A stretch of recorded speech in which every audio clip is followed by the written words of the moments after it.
possiamo iniziare. La collega Scoppetta dello ZSI di Vienna, che è il partner che in qualche modo ha coordinato a livello tecnico operativo le attività del progetto, ci parlerà della strategia e delle varie acquisizioni. Ho due parole in qualche modo sull'intervento. L'intervento si articola in maniera piuttosto complessa, come dicevo, come poi anche sicuramente dirà Scoppetta.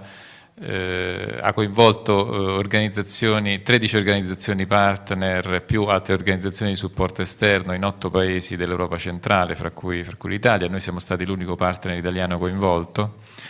Il progetto prevedeva sia la realizzazione di attività pilota sul campo, in particolare iniziative formative, iniziative per la salute, iniziative per l'occupazione e l'occupabilità di lavoratori maturi. Prevedeva poi a livello congiunto l'elaborazione di una strategia di confronto con i fenomeni dell'invecchiamento demografico in Europa centrale. Quindi l'obiettivo essenziale del progetto, che adesso verrà illustrato da Scoppetta e dai nostri colleghi, era proprio quello di elaborare delle raccomandazioni, delle linee guida, in sostanza una sorta di strategia da sottoporre poi all'attenzione ovviamente del pubblico e dei decisori. Io lascio la parola a Scoppetta, please.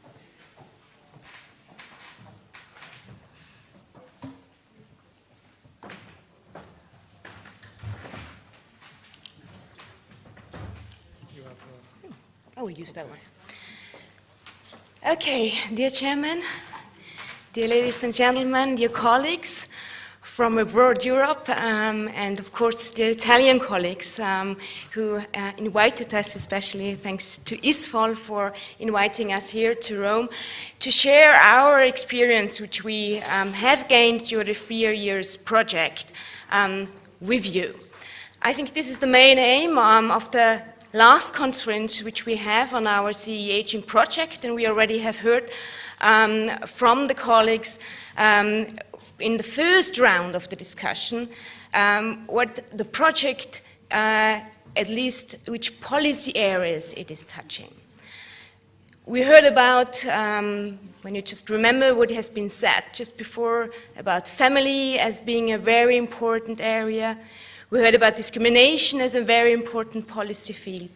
We even heard about research and social innovation as being a part of active aging, or at least needed for enhancing active aging. We heard about health, we heard about social inclusion, we heard about poverty. So if you look at all of those different policy areas, you probably can imagine that setting up an aging platform comprising 8 different countries, covering the different policy fields, which we have now just talked about, and even more, is not really an easy job.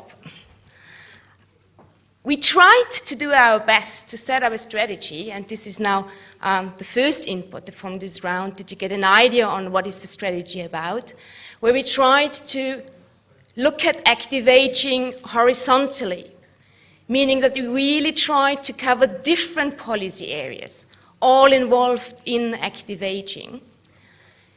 And last but not least, as also stated already by Pietro, the project had a regional outreach, meaning that we really looked at what can municipalities, what can regional offices do in order to enhance employability and also in order to enhance social inclusion of the elderly population. So we really had a quite broad, let's say, area and a broad policy field which we really touched, and this with 8 different countries, which of course face, in regard to demographic change, different problems, and I will come to that later on. Just may I make one remark still to one of the colleagues from before, who stated that, of course, on the regional and the local level there are problems. If the funds are not provided for those who really need the services from the municipalities, from the NGOs. We are living in a society, or at least in our policy systems, we have let's say, policy silos. We have labor market sometimes being isolated.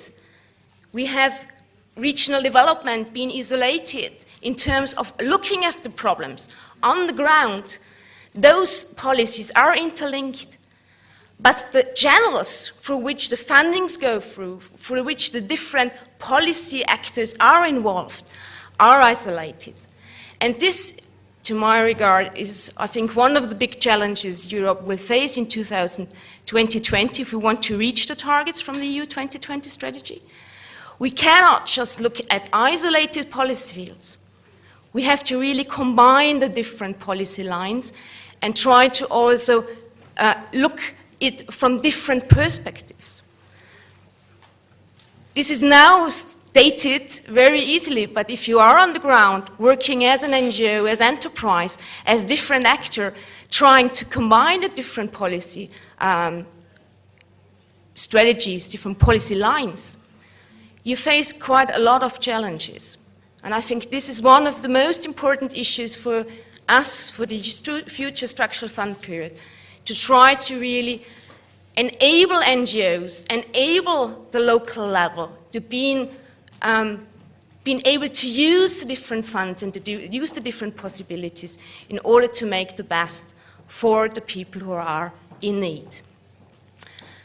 This is just one single remark from the first round, which I just wanted to stress, because we really face this problem also in our project.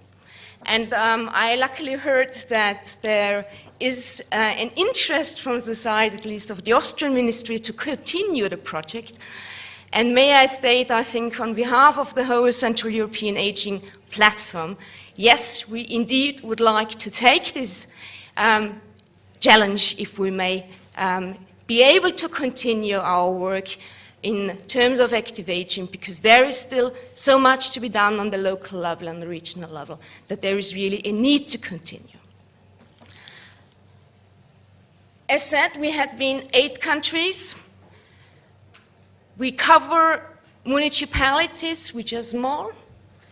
In Eastern Europe, 2 very big municipalities, metropolitan areas like Rome in the west. We cover from the north rural areas which face challenges in terms of outmigration of people, some areas in Germany, for instance. To the south, where we have areas which are booming also, capitals which are booming. So we really cover quite a diverse region within Central Europe. But what was the first thing where we set up a CE aging platform? It was the belief that we only can face those challenges which our region are facing if we collaborate, if we jointly sit together, try to figure out which regions has already solved the problem, in which way, in order to be able to transfer the knowledge, to exchange the knowledge, to provide answers on solutions which already have been proved and which already have worked out. So the whole CE aging platform really is built on this belief that we only can jointly face the challenges of demographic change. And I think this is quite important, and it's not something which is gained very easily. You know that the different regions have different perspectives, the different growth data, of course, different problems. But if we jointly can set up platforms and can exchange, we will be able to assist each other in a better way. This is something which I think which is quite important, not only in Central Europe, but I'm very proud that within Central Europe, within the aging platform, this worked out really nicely. So we cover different areas. We wanted to set up a strategy which serves as strategic guideline for all of our regions. And if I say regions, I do not really refer to any NUTS qualification. Yeah? It can be a municipality, it can be a broader region. Yeah? It can be the region Central Europe, if you look at it at the macro level. So the CE Aging Platform aimed to draw a strategy which should serve all of our public but also private enterprises in order to jointly achieve an aim. We have not just written or drawn the strategy somewhere outside, not communicating with others. It was drawn in a process which needed 3 years. We have consulted it with citizens. We have drawn it with research and applied science. We've included the public side as well as the private side, and of course NGOs, the third sector, as important drivers for social change within Central Europe.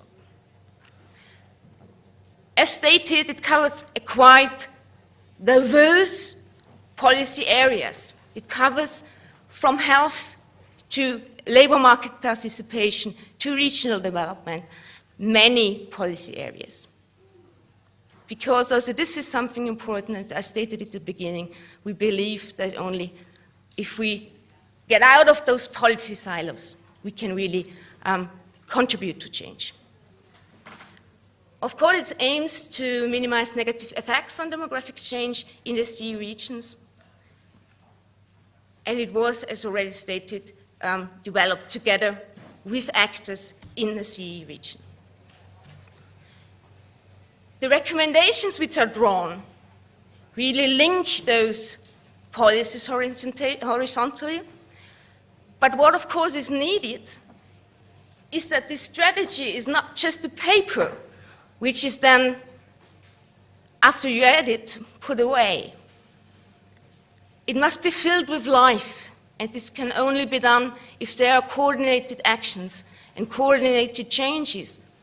If the projects and the pilots we recommend are taken by municipalities, NGOs, different institutions in order to implement it. The strategy is just one part of what we have done within Central Europe, within the CE Aging Knowledge Platform for an Aging Society. You will get to know on some of our pilots which we implemented later on, which have been very innovative in the way that they touch different policies and that they really go on the ground to the enterprises and try to solve, as one example, and try to solve the problems with small enterprises who do not have or are not really aware of demographic change, because this is something which the small firms even don't have HRD development. They have 2 or 3 employees. And the 2 or 3 employees may be already older, but they don't have a lot of resources in order to think of what can be done, that the knowledge is not lost if the people are in retirement. So what we have done and what you will find in the strategy is not only challenges and actions, but also pilots, activities, which you can look at and say, okay, this could be something interesting for me in my region, for my NGO, for my area, in order to implement it. A lot of feedbacks we gained is, this is all fine, but as long as the money is not there, we cannot do anything. This is, of course, an important point. However, what we found out is that a lot of those pilots can be implemented with not so much resources. In combining funds on the local level, on the regional level, quite a lot can already be done, quite a lot can be achieved if setting up coordination and cooperation on the regional level. Of course, this does not solve the big problem in terms of that if you really want to implement and make a huge impact, you need additional funds. But this is what I think was important for the new structural fund period, as this will be a challenge for all of us. The target group, For whom is the strategy being written? It is written for Central Europe, for us, for our Central European aging partners, for CE policymakers at all levels of governance, meaning from the local to the regional to the national, and of course also to the international level, the European Union. It is written for SMEs, but also large enterprises, older persons, but also young, because we also included the life cycle approach. We did not only target old people, NGOs, research organizations, and the others more. The process was that we started with a vision, which, of course, you may also imagine is not an easy task. If you think of what do we want to, where do we stay, what is the situation of the society in 2050? What does each of you individual would like Central Europe to be in 2050? We started with that question. By answering this question, we tried to figure out what are the challenges we face now? What are the scenarios, meaning the trends and the possibilities? If we look at the vision, what has to be changed on the way to achieve the vision in 2030, in 2050? So we took short-term perspectives as well as long-term perspectives in order to provide an answer for the vision. We had individual country strategies. We already heard about the National Charter on Active Aging. We heard about the regional law implemented in one region in Italy. We had those more or less strategies in the different countries. Some countries have active aging strategies implemented of those 8 countries, others don't. So we really had to try to figure out what are already guidelines, programs which draw towards this direction. Build out of that, we draw the strategy, and in the end, we consulted it online and face-to-face within the 8 regions in order to publish a CE aging strategy which can then be used by all citizens and NGOs and the public in Central Europe. If you look at the 4 areas of concern, I would like to draw your attention first to the vision. The 2 elements of the vision were equality and well-being, meaning that the majority or the CE aging platform draws specific attention to those 2 elements. In 2050, our society there should be equality being enhanced. There should be well-being implemented or being core of a society in 2050. In regard of the current challenges, I think we heard a lot already today in the morning. Low labor force participation rates of particular target groups, especially older persons, if they are, may I say it directly, kicked out of the labor market, we really have problems in integrating them again in the labor market. This is also not only for all sexes, it's in particular for women, meaning older women who are out of the labor market really have problems in the reintegration.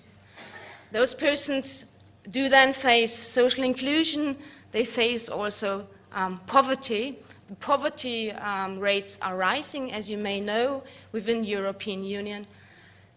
We are one of the richest economies in the world, but we have 17% of poverty rates, which is, I think, really something very huge. The integration of migrants would also be one of the challenges. This is referring to out-migration of less developed regions and migration into wealthy, mostly urban capitals, flourishing metropolitan areas.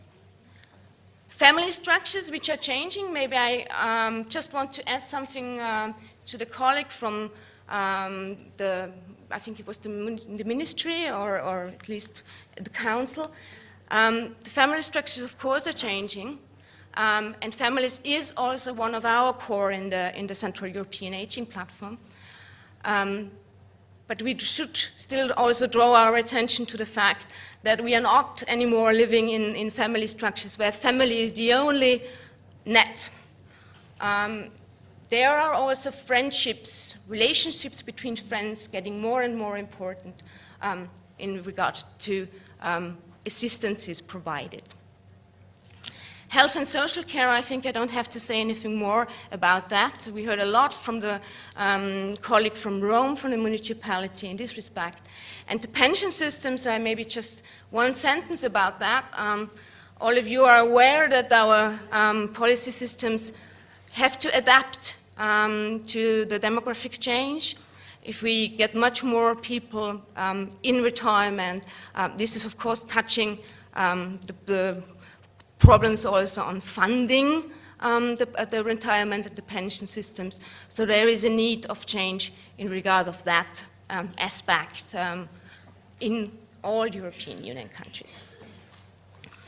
These are the general core aspects, but if you then look at the local level, we had defined on 4 areas, which is employability, migration, family, and healthy aging, coming out of those current challenges. On the national levels, we had to divide that because the regional levels, of course, do have other targets and other perspectives than the national levels. Within the Central European area, we draw special attention to the national levels in regard of investment into human capital as the key area and the key field for enhancing employability. The adaptation of the governance systems to change, this refers to the different challenges faced in regard to the social security systems, the pension systems. So there is a need for change and building of sustainable social security system as an overall goal for Central Europe.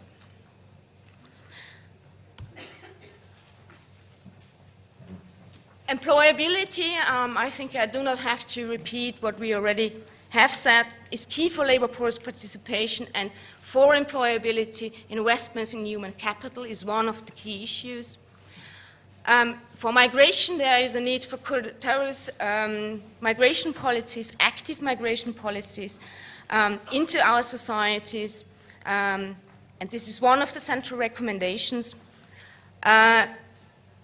In regard to healthy aging, we really looked at not only active aging, but we changed it into healthy aging because active is also somehow healthy. It should be as a core issue for the whole Central European region as one area of the big concerns. If you now look at what we built in order to enhance the visibility, you have may I just? Oh no, I can't because the translation doesn't work then.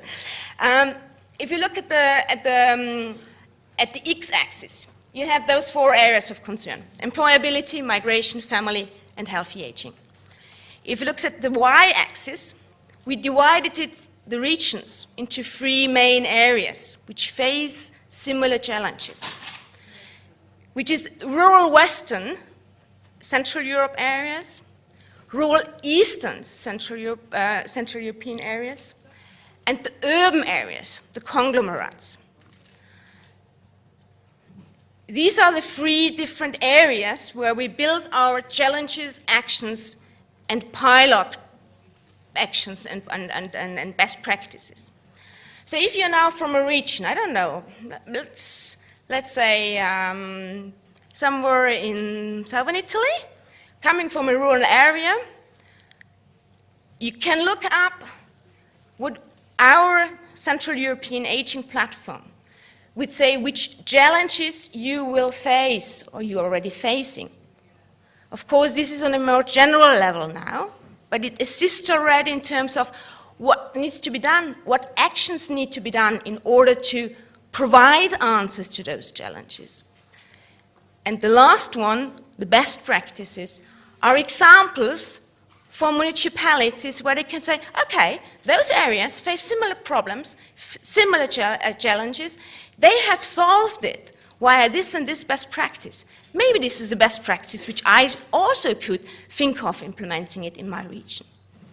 So this was the main issue. We wanted to provide local and regional municipalities or actors on a local and regional level, kind of a set of activities.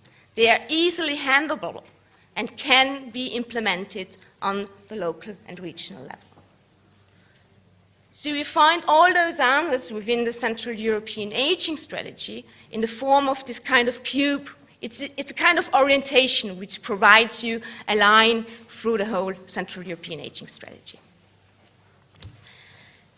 I just mentioned some of the project examples, and you can look them up in the strategy. We also provide the links to all of those best practices in case you would like to get more into detail on what works and what did not work in those areas, so that you also can contact the persons who are in charge of.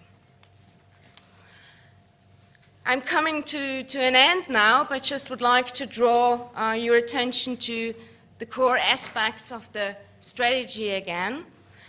As already stated today in the morning, solidarity is one of the important issues. This has also been agreed by the Central European Aging Strategy. But we put it in the way that we say it's about counterbalancing inequalities. And these inequalities do not only refer to regions. These inequalities also refer to different genders, different ages, different skill levels.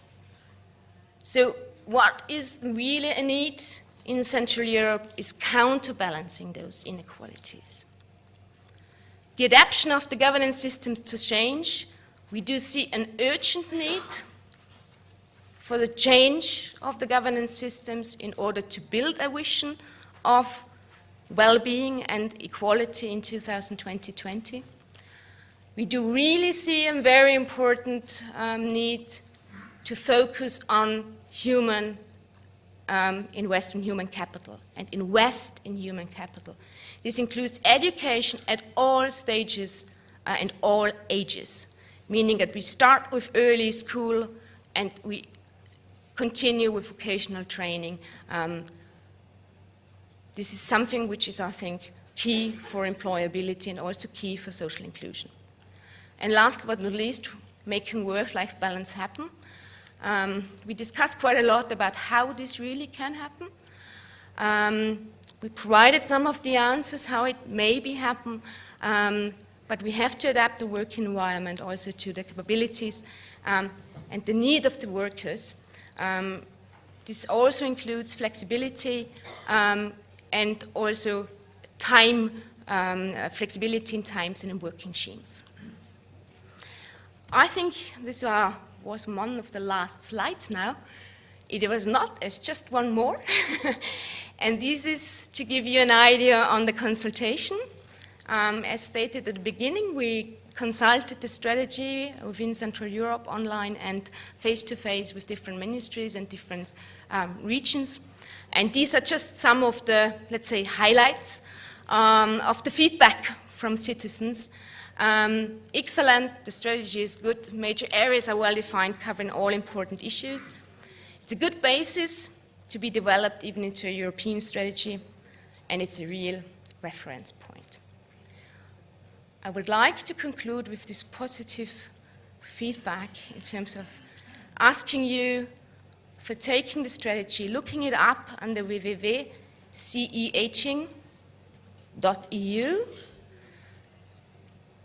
trying to take the strategy not as a paper which then is not anymore needed, but looking at it up in terms of implementing projects, trying to combine ideas on the different local levels, regional levels, or national levels in terms of the different policies which have to be linked in the future.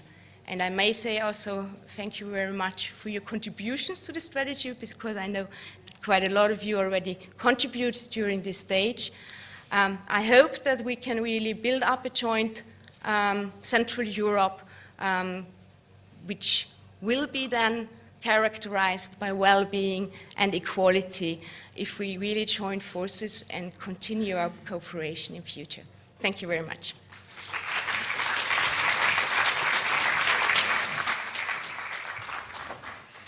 Grazie a Scoppetta, raccogliamo senz'altro l'invito a considerare la strategia elaborata una cosa viva, non soltanto in qualche modo un paper teorico. Questo perché se abbiamo raggiunto in qualche modo, almeno come partner, un accordo su una visione dei fenomeni dell'invecchiamento e della strategia da seguire, molto ovviamente resta da fare sia a livello nazionale che a livello europeo per coordinare le varie linee di azione.